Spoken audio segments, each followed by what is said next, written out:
পাহাড়ি নদীর পাড়ে সূর্যের আলো যখন বালির উপর খেলা করে তখন মনে হয় এই নদী যেন সোনার খনি। কিন্তু এই সোনা শুধু প্রকৃতির খেয়ালে নয়, মাটির গভীরে খুঁজতে হয় বাঁচার উপায়।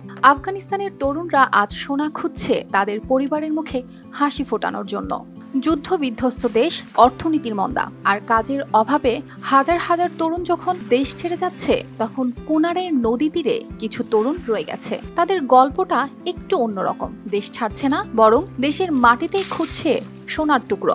2021 সালে তালেবান সরকার ক্ষমতায় আসার পর থেকে আফগানিস্তানের অর্থনীতি যেন ধসেই পড়েছে। চাকরি নেই, উপার্জনের পথও সীমিত। এমন পরিস্থিতিতে তরুণদের অনেকেই কাজের সন্ধানে বিদেশ পাড়ি দিচ্ছে। কিন্তু সব তরুণ কি বিদেশ যেতে পারছে? তারা কি করছে? তারা নেমেছে কোনারের নদীর ধারে সোনা খুঁজতে। পেটের জ্বালায় শুরু করা এই কাজই এখন তাদের বেঁচে থাকার অবলম্বন। কঠিন পরিশ্রমের মধ্য দিয়ে তারা রোজ বালি আর পাথর সরিয়ে সোনা খুঁজে বেড়াচ্ছে। সর্বাধুনিক প্রযুক্তি ও সেরা মানের উপাদানে তৈরি আরএফএল চেয়ার, ক্ষমতার নয়, সমতার চেয়ার।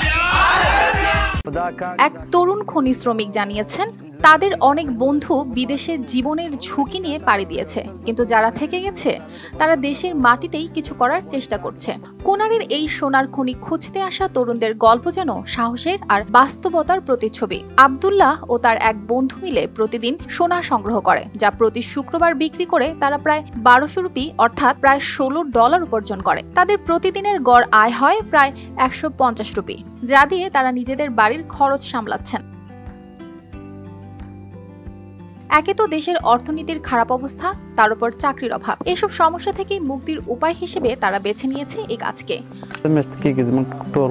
ফয়সাল খান, আরেকজন খনি শ্রমিক, বলেছেন যে বিদেশে থাকা তাদের অনেক বন্ধুরাই দেশে ফিরে আসতে বাধ্য হয়েছে, কারণ তারা সেখানে সুখে নেই।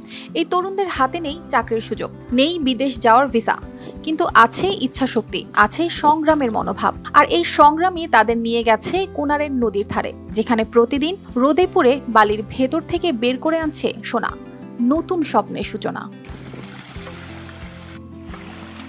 অর্পিতা জাহান, RTV।